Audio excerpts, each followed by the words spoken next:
From the day I took the oath of office, I've been fighting to drain the swamp. And sometimes it may not look like it, but believe me, we are draining the swamp. And there are a lot of unhappy people. You can see that every day. All you have to do is turn on the news.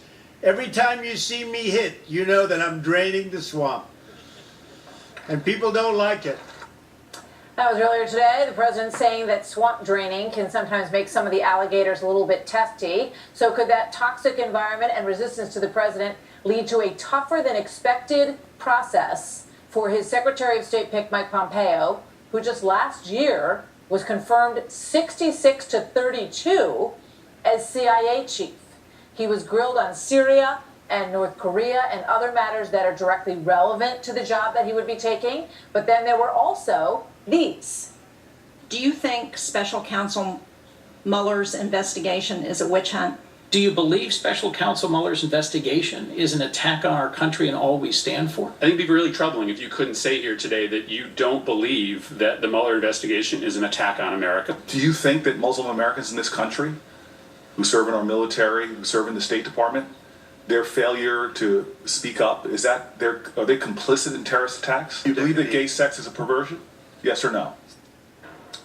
So that gives you a little sample of what happened in there today. Now, back in January, New Hampshire's Jeanne Shaheen and 13 other Democrats voted in support of Mike Pompeo as he was confirmed as CIA director, saying at the time, quote, his strong condemnation of Russian aggression gives me confidence that he can step into that role and effectively lead the CIA. Yet now Shaheen is undecided tonight on Pompeo and has even indicated that she may indeed vote no. Joining me now, Congressman Pete King, a New York Republican who serves on the House Intelligence Committee and is chairman of the Counterterrorism and Intel Subcommittee. Congressman, good to have you here tonight. What did you think of what you saw in there tonight? And do you think that Mike Pompeo will ultimately be approved? Yeah, let me tell you what's most reassuring is I have tremendous faith in Mike Pompeo. He's smarter and he's tougher than all those guys. So in the end, yeah, he's going to win.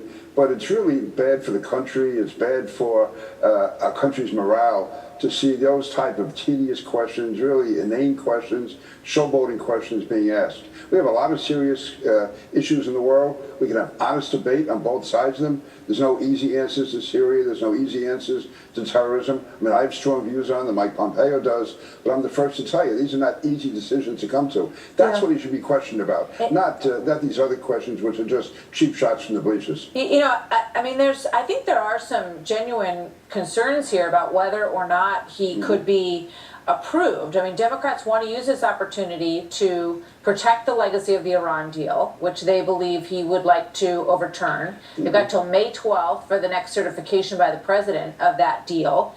Rand Paul is a no. John McCain is said to be a no if he were to vote in this. And you've got obviously a lot of Democrats who are saying that they may not. So when you add up the numbers, what's your honest take? I think, again, he could have a problem getting out of the committee, even though Bob Corker seems somewhat confident.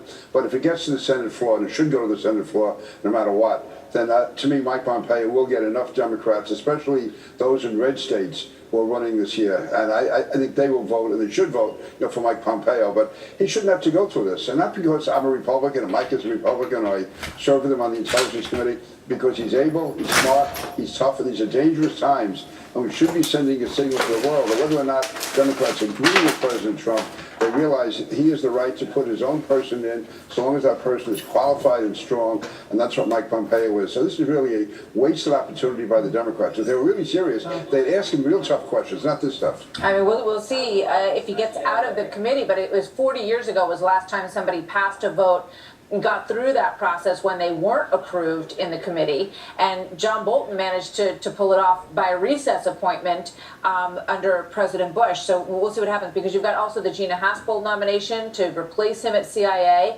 and also some pushback on John Bolton, who obviously didn't need congressional approval for his position. But this feeling among Democrats, and then Rand Paul for his own reasons, that this represents a much more hawkish perspective for the president. Well, again, he is the president, he is the commander-in-chief, and he has the right to choose his foreign policy team. And quite frankly, I mean, I would be on the same side as Mike Pompeo on these issues, but even if I weren't, I would still hope I would vote for him, because he is qualified, he is honest, He has an extensive career in the military, in the House of Representatives, on the Intelligence Committee. He's done an outstanding job, really, in rebuilding the morale of the CIA and also making it a much more effective intelligence gathering force than it was under John Brennan. So no, I think that Mike Pompeo should be confirmed. If he's not, well, of course he will be. I don't even want to get into that. Mike Pompeo will in the end be confirmed, but the American people will see the ability that he has, and they will see that they don't want Democrats blocking it for partisan purposes.